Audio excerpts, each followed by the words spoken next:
ओम शांति। परेशान मन को जल्दी शांत कैसे करें, आज जानते हैं। क्योंकि आज लोग बहुत परेशान हैं और लोगों के मन बहुत परेशान रहते हैं। तो बाबा ने हम सबको बताया है कि कलयुग के अंतिम समय में परिस्थितियां अचानक आएंगी, अचानक आती हैं। और बाबा ने हमेशा अचानक के शब्द को अंडरलाइन किया है। हमने सोचा नहीं होगा वो होगा, अचानक सब सामने आएगा, अचानक होगा। और बातों का साइज भी हम खुद डिसाइड करते हैं और बात का साइज डिपेंड करता है आत्मा की शक्ति पर, जो उस बात को फेस करने वाली है। और फिर पिछले 2 सालों ने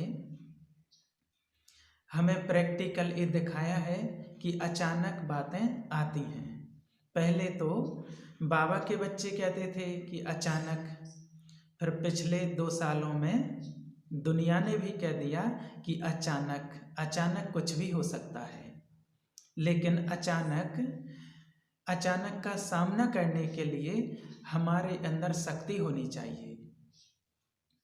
शक्ति अर्थात आत्मा रूपी बैटरी हमारी जो है वो पावरफुल होनी चाहिए, चार्ज होनी चाहिए।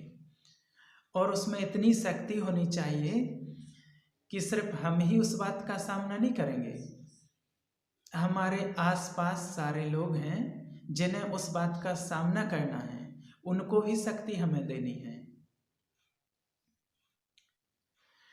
तो बाबा कहते हैं हमारे पास स्टॉक उतना होना चाहिए, शक्तियों का स्टॉक हमारे पास होना चाहिए, तब तो हम किसी को दे पाएंगे।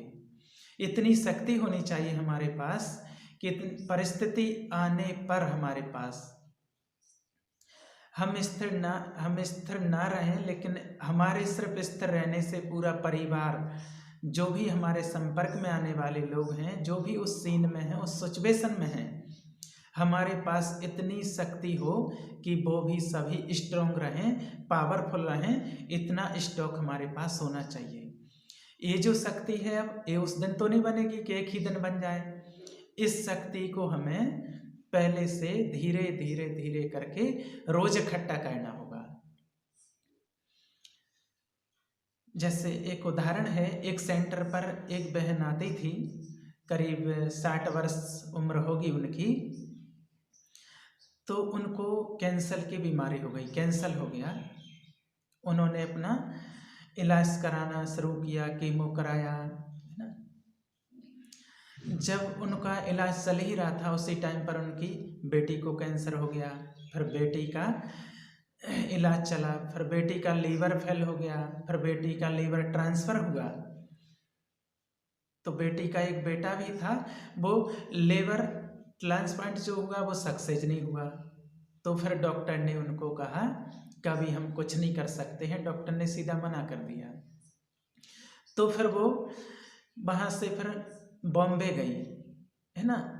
वो बहन बॉम्बे गई जहाँ उसकी बेटी बीमार पड़ी थी। तो उसने देखा कि बेटी सफ़र कर रही है ना। बेटी वहाँ पर सफ़र कर रही है, वहाँ बेटी का हस्बैंड, बेटी का बेटा। तो फिर उन्होंने सबको बोला कि सफ़र कर रही है, सबको इकट्ठा किया और कहा ये तो बहुत सफ़र कर रही है शरीर में, हम सब ने इसको अटैचमेंट से रोक के रखा है और इसको जाने देना चाहिए। सब ने बोला। उसने बोला सबसे, अपने बच्चे के लिए एक माँ बोल रही है कि इसको जाने देना चाहिए। जब ऐसा बोला तो सब लोग डिस्टर्ब हो गए कि मना, हम तो ऐसा कभी नहीं सोच सकते हैं कि एक मदर बोल रही है अपनी बेटी के लिए कि हमारा साथ छोड़ करके चली जाए। जब उसने बोला कि आप नहीं देख सकते हैं तो आप बाहर जाओ, और वो अकेली माँ उस बेटी के साथ बैठी और बातें की। तो आत्मा सब सुन रही थी उसकी बात को, है ना। तो बातें सिर्फ मुंह से कानों से नहीं होती हैं, हम यहाँ से सुनते हैं, लेकिन बातें तो आत्मा तक पहुँचती हैं। और उस माँ ने अपनी बेटी से 15-20 मिनट बैठ कर के बात की और बैठ कर के कहा कि हमें पता है कि तुम बहुत चिंता कर रही हो, तुम्हें अपने छोटे बेटे की चिंता है। ऐसा ऐसा बोलने लगी। उसने कहा हम सब बैठे हैं, हम ध्यान रखेंगे, तुम इसके बारे में कुछ भी नहीं सोचना। और अच्छे से वास्तव में उसने अच्छी बात की और उसका हाथ पकड़ करके योग किया और 20-25 मिनट में उस आत्मा ने शरीर छोड़ दिया। तो जब वो बहन फिर वापस आई तो बोली, ये मैंने कैसे किया, मेरे पास ये ताकत कहाँ से आई कि मैं बैठकर उसको बोलूं कि तुम जाओ, तुम्हारे को अभी इसमें नहीं रहना, इस शरीर में नहीं रहना है। और उसके बाद तो वो माना माता जी तो बिल्कुल बुजुर्ग थी, ज़्यादा मुरली भी नहीं समझ पाती थी, रोज़ सुनती नहीं थी, कोई ज्ञान में नहीं, कोई परिवार में नहीं, है ना। जब फिर वो सब लोग सेंटर आए, उसके परिवार वाले सब सेंटर आए, तो फिर उन्होंने कहा कि कैसे हुआ, ये माना ऐसे रही तो इनके साथ हमारा भी हिम्मत बना रहा, है ना। तो फिर जब देखने में आया कि योग कर को उस आत्मा को जब छुट्टी दी, है ना, और इतनी स्टेबल भी रही कि घर के सारे लोग जितने थे सब स्टेबल हो गए उसको देख करके। फिर जब से वो बहन सेंटर पर आई और किसी को पता भी नहीं था कि इसके साथ इतना बड़ा कुछ हुआ है सेंटर पर, उसके चेहरे पर कुछ दिखाई नहीं देता है।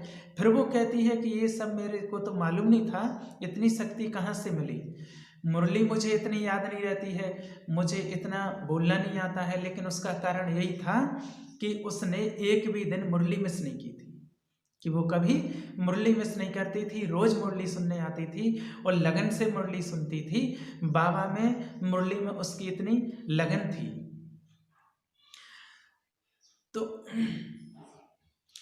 सेंटर पर जो आती थी तो वहाँ पर क्या है, मुरली क्लास इंग्लिश में होती थी, है ना। अब इंग्लिश तो माना उसको समझ में नहीं आती थी इतनी कि भाई इंग्लिश में क्लास चलती है इंग्लिश में, तो वो तो हिंदी पढ़ती थी और हिंदी उसको ज़्यादा ऐसे करके कुछ समझ में नहीं आती थी ज़्यादा। जो अब एक बहन थी जो घर से जाती थी और उसके घुटने एकदम जैसे कि लॉक थे, मुरली सुनने के लिए आती थी, चल नहीं पाती थी, तो वो उसको गाड़ी में बैठाया और गाड़ी में बैठा करके उसको ले गए सेंटर। और जब उसको बताया कि आपके दोनों घुटने लॉक हो गए, है ना, तो दीदी ने कहा पहले आप क्लास में बैठो तब फिर आप डॉक्टर के पास जाना। लेकिन उनको कुछ भी वो क्लास में समझ में आने वाला नहीं था, क्योंकि वो कुछ समझती नहीं थी, तो क्या समझेगी, मुरली जानती नहीं थी तो क्या समझेगी। तो फिर दीदी ने कहा डॉक्टर के पास बाद में जाना, पहले आप मुरली क्लास में बैठो। तो गाड़ी से ऐसे ही कुर्सी में उठा के और बैठा दिया, क्योंकि वो तो चल नहीं सकती थी, घुटने तो उसके दोनों लॉक हो गए थे, दोनों घुटने बंद थे उसके, माना पैर हिल नहीं रहे थे। तो दीदी ने कहा पहले मुरली क्लास सुनो। तो वो आई, तो उसका नियम था कि मुझे माना जाना ही है, चाहे कुछ भी हो जाए, मुझे मुरली सुनने जाना ही है, मुझे मुरली मिस नहीं करनी है और मुझे योग जरूर करना है। मुरली मुझे याद नहीं रहती है, लेकिन मुरली की कोई पॉइंट याद नहीं रहती है, लेकिन मुझे क्लास के अंदर जाना जरूर है, क्लास में जाना जरूर है। रोज की उसकी जो शक्ति थी इकट्ठी की हुई, रोज इकट्ठी करती थी, रोज मुरली सुनती थी। जब हम रोज शक्ति इकट्ठी करते हैं तो हमें पता नहीं रहता है कि शक्ति कैसे काम करती है, हमें नहीं पता होता है। लेकिन जब हमारे जीवन में कोई इतनी बड़ी सीन आती है, परिस्थिति आती है, तो हमें पता ही नहीं चलता है कि हमारे पास इतनी पावर थी, कि हमें इस पावर थी कि इसको फेस करने की। अगर वो पावर हमारे पास ना होती तो उस सीन में हम फेल हो जाते। तो बाबा कहता है, बाबा के ज्ञान से, बाबा के कनेक्शन से वो हमें शक्ति मिलती है। और ऐसे लाखों लोगों के लाखों अनुभव हैं ऐसे, कि सिर्फ रोज मुरली सुनी, रोज योग किया और फिर जीवन में बहुत सारी बातें आती ही हैं, वो तो हम जानते ही हैं, कलयुग के लास्ट में सब अचानक होने ही है। तो बाबा ने कहा है कि कलयुग के अंतिम समय में सब अचानक होगा, सब अचानक ही होना है, लेकिन उस बात में खुद को स्थिर रखना और दूसरों को शक्तिशाली बनाना, इस सेवा बाबा ने दी है हम बच्चों को। हम रेडी हैं, है ना, उस सेवा को करने के लिए। इस सेवा तो हमें करनी है, इस सेवा करने के लिए हम रेडी हैं, है ना। जब एक टाइम कोरोना आया था तो उस टाइम पर हम तो सभी अपने घरों में बैठे हुए थे, बंद थे, लेकिन कुछ लोग थे जो उस टाइम पर भी, कोरोना के टाइम पर गए, अपनी लाइफ को रिस्क में लेते हुए, है ना, औरों को खाना खिलाने के लिए जाते थे, है ना। जो कहते हैं ना आर्मी रेडी रहती है हमेशा, है, जो रेडी होती है कि उन्होंने दूसरों की सेवा करनी है, भोजन देना है, खाना देना है। तो ऐसे ही बाबा कहते हैं आने वाले समय में इतना दुख अशांति होगी, इसलिए आपके पास बहुत स्टॉक होना चाहिए, जो आप और दूसरों को भी दुख और अशांति को, है ना, औरों के दुख और अशांति को भी हम क्या करना उस टाइम कि दूसरों के दुखों को हमें मिटाना है ना। ऐसा एक समय आएगा कि लाखों लोग आपके सामने आएंगे कि 1 मिनट की शांति चाहिए, उनको कुछ सुना नहीं है उस टाइम पर, उतना टाइम नहीं होगा, सिर्फ उनको शांति चाहिए। आपके पास इतने शक्ति का, शांति का स्टॉक होना चाहिए कि 1 मिनट में उनको शांति की अनुभूति हो जाए। ऐसा समय आएगा कि आपको 1 मिनट में शांति की अनुभूति करानी है। इसलिए हमने बाबा को पहचाना, है ना, बाबा को जाना। अब थर्ड स्टेज, तीसरी स्टेज क्या करनी है, भगवान को पूरी तरह से अपना बनाना है, क्योंकि भगवान को हमने अपना बनाया, अर्थात उसकी शक्तियों को अपना बनाया, उसकी शक्तियों को अपना लिया। जैसे ही आत्मा के अंदर शक्ति भरती है, जो जो चीज हमें जीवन में तंग कर रही थी, है ना, वो आत्मा की शक्ति के कमी के कारण ही होती है ना।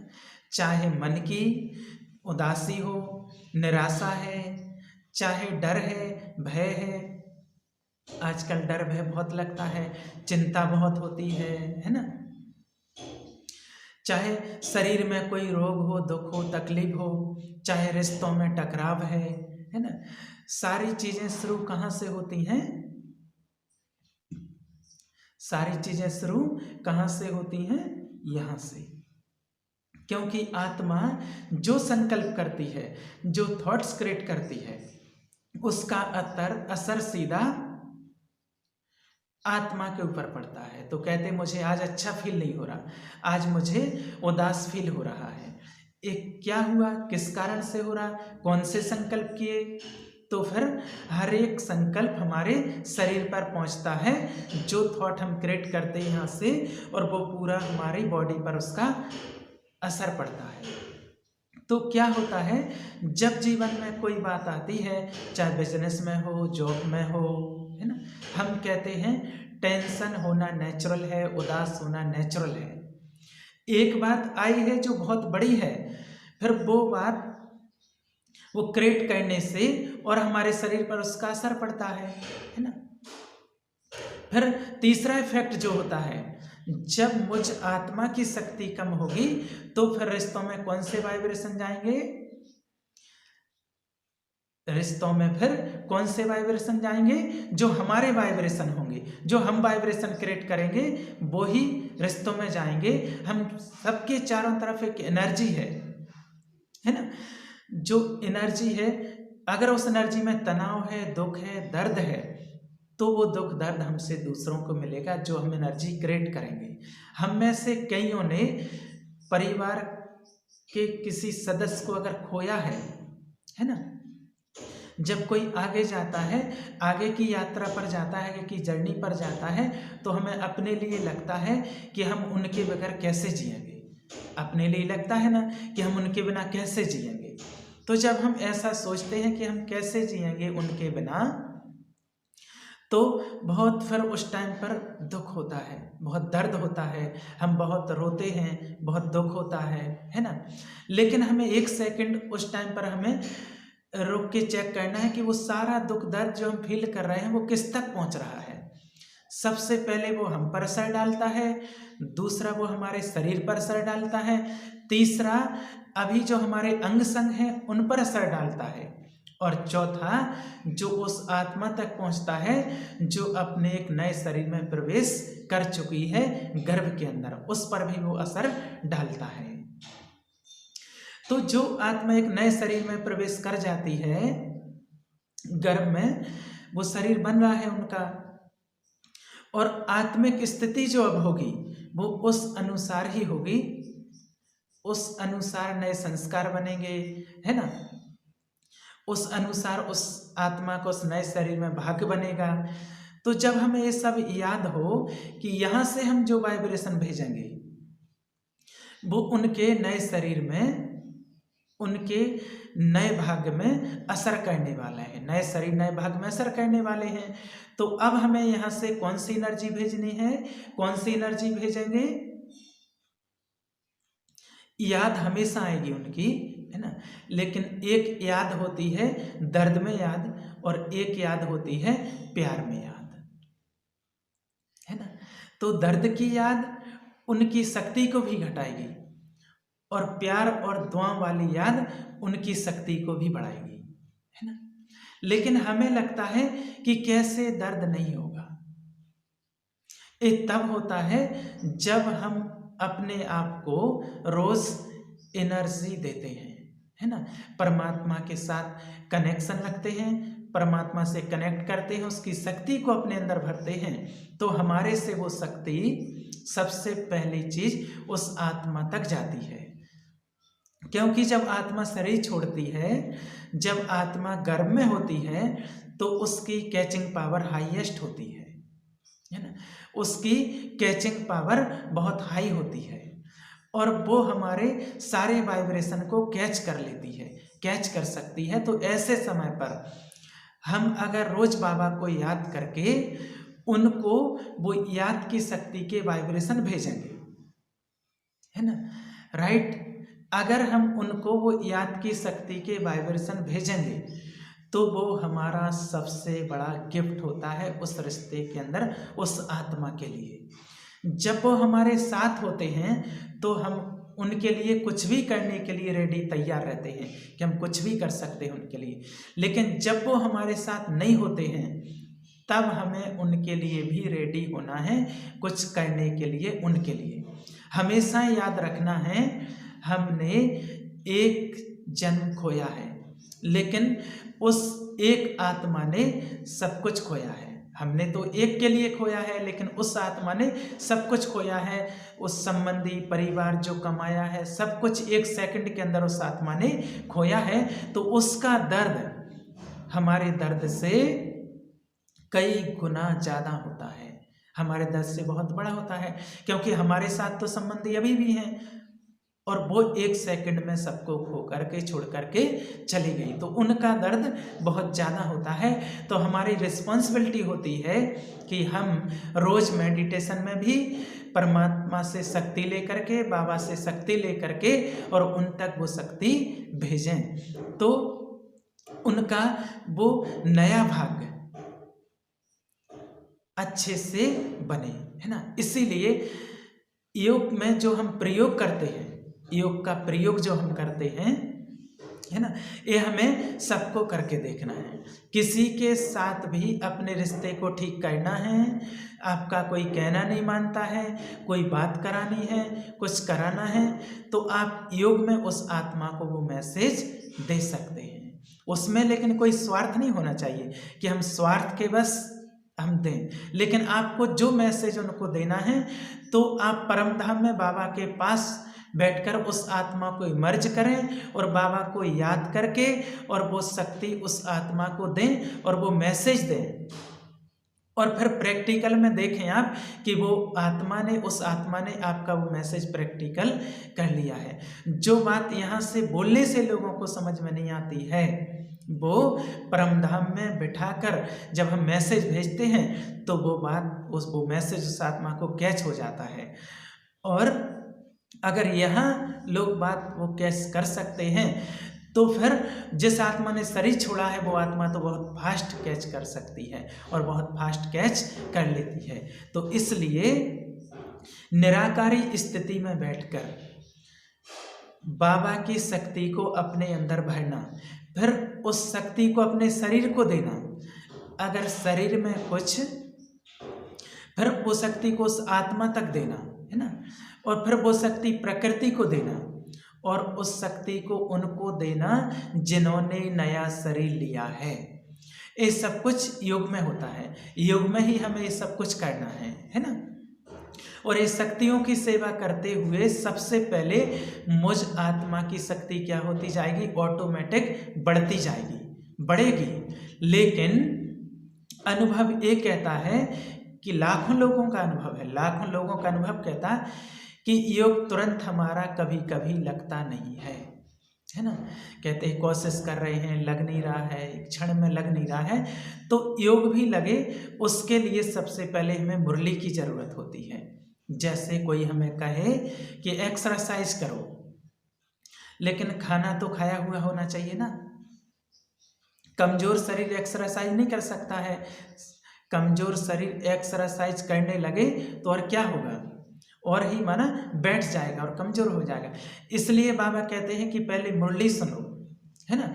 जब मुरली आत्मा के लिए क्या होती है, खुराक, आत्मा का भोजन है ना, आत्मा का भोजन है मुरली, है ना। तो इसलिए बाबा कहते हैं कि पहले मुरली सुनो, क्योंकि मुरली आत्मा का भोजन है। और जब मुरली सुनेंगे तब वो एनर्जी हमारे अंदर आएगी, है ना। वो एनर्जी हमारे अंदर आएगी, वो पावर हमारे अंदर आएगी। जब पावर हमारे अंदर आएगी तभी हम कुछ दे सकते हैं और कुछ कर सकते हैं। इसलिए बाबा कहते हैं पहले मुरली आओ, तो वो मुरली खुराक होती है ना। मुरली क्लास में आकर हम स्टडी करते हैं, पढ़ाई करते हैं। क्लास में क्या होता है, वाइब्रेशन, है ना, एनर्जी। सब लोग इकट्ठे योग कर रहे हैं। बाहर हवा में बहुत दर्द है ना। बाहर की हवा में हमें पता चल रहा हो या नहीं चल रहा हो, लेकिन इस 2 साल में हवा बदली है ना। हवा बदली है, मतलब हवा में जो वाइब्रेशन है उसमें बहुत दर्द है, बहुत दुख है, बहुत चिंता है। तो उसका ही हम पर प्रभाव पड़ जाता है।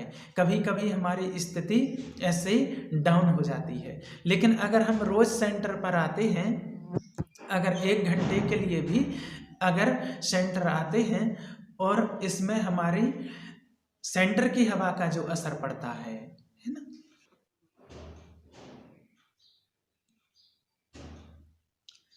हर घंटे पर 1 मिनट रुक करके और बाबा को याद करना है। सिर्फ 1 दिन कोई करके देखे कि हर घंटे पर, हर घंटे के बाद 1 मिनट बाबा को याद करना है। और 1 मिनट रुक कर 3-4 संकल्प करने हैं। शुरू में जैसे अगर योग करना नहीं आता हो तो 3-4 संकल्प लिख लेते हैं और वो संकल्प करने हैं और उसको देखना है। सबसे पहला संकल्प, यहाँ पर मैं आत्मा शक्तिशाली हूँ, है ना। लेकिन उसको देखना है। भ्रकुटी के बीच में जहाँ हम बिंदी और तिलक लगाते हैं, यहाँ पर देखना है। फिर सेकंड संकल्प, मैं आत्मा यहाँ से परम धाम में बाबा के नज़दीक बैठी हूँ। फिर उस दृश्य को देखना है कि निराकार परमात्मा के नज़दीक मैं आत्मा बैठी हुई हूँ, है ना। फिर तीसरा है, बाबा की सर्व शक्तियाँ मुझ आत्मा में भर रही हैं, ये अनुभव करना है ना। फिर लास्ट चौथा है कि बाबा की शक्तियाँ मुझ आत्मा से सारे विश्व को जा रही हैं, सारे विश्व में फैल रही हैं। ये तो इजी है ना। इसमें कोई, ये अभी करें, है ना, इसमें कोई कठिनाई तो नहीं है ना। एक दृश्य देखना है ना। मैं आत्मा एक शक्तिशाली हूँ, मैं आत्मा परमधाम में बिल्कुल बाबा के समीप हूँ, ऐसा अनुभव करें। तीसरा, बाबा की सारी शक्तियाँ मुझ आत्मा में भरती जा रही हैं।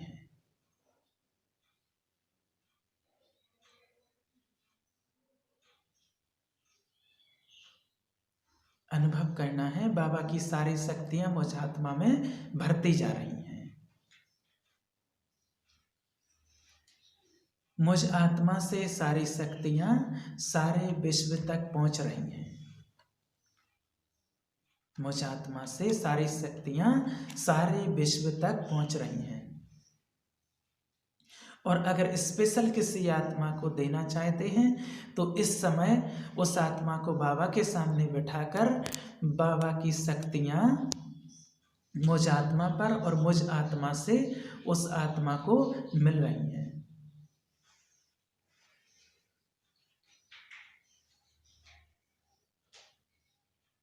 वो आत्मा सामने बैठी है, उस आत्मा को शक्ति मिल रही है। वापस में आत्मा भ्रकुटी के बीच शक्तिशाली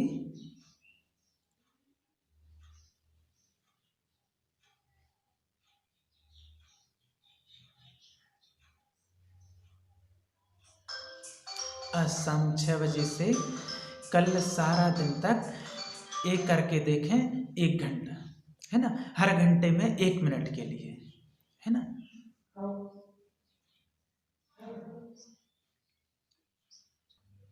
हर घंटे अनुभव करना है, मैं आत्मा शक्तिशाली, बाबा से शक्तियाँ भर रही हैं और फिर सारे विश्व को सकाश देना है ना। जिस प्रकार से डॉक्टर कहते हैं ना कि हर घंटे में उठ करके थोड़ा वॉक करो, है ना। हम कंप्यूटर में बैठे रहते हैं तो कहते हैं शाम को या सुबह माना वॉक करो, है ना, एकदम उसको घूरते नहीं रहो, देखते नहीं रहो, है ना।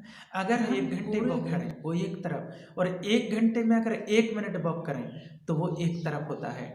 तो इसी तरह से हम सुबह योग करते हैं, वो एक अलग चीज़ है, लेकिन हम हर घंटे में 1 मिनट योग करें वो अलग चीज़ है, क्योंकि हर घंटे योग करने से हमें वो शक्ति मिलती है, फिर से वो कनेक्शन हमारा बाबा से जुड़ जाता है, फिर से शक्ति मिलना और फिर से बाबा से कनेक्शन जोड़ना, ये चलता रहता है। और हमेशा इस समय इस शक्ति की ही हर किसी को ज़रूरत है, तो इसकी अपनी जिम्मेवारी समझें, है ना, अपनी जिम्मेवारी समझ करके करना है। हमें कभी ये नहीं कहना है कि इसके लिए मेरे पास टाइम नहीं है, कहना है कि मुझे ये करना ही है, अपने लिए, अपने परिवार के लिए और सारे विश्व के लिए मुझे ये करना ही है, करना ही करना है। इसको आप 3 महीने करके देखिए, आपको 3 महीने तक कंटिन्यूस इसको करना है, और 3 महीने में आप देखिए कि आपको कितना इससे फायदा मिलता है, जिससे आपका मन ऑटोमेटिक शांत होता जाएगा और आपको उससे बहुत शक्ति मिलेगी और बहुत खुशी मिलेगी और आप एकदम हल्के हो जाएंगे। ठीक है, ओम शांति।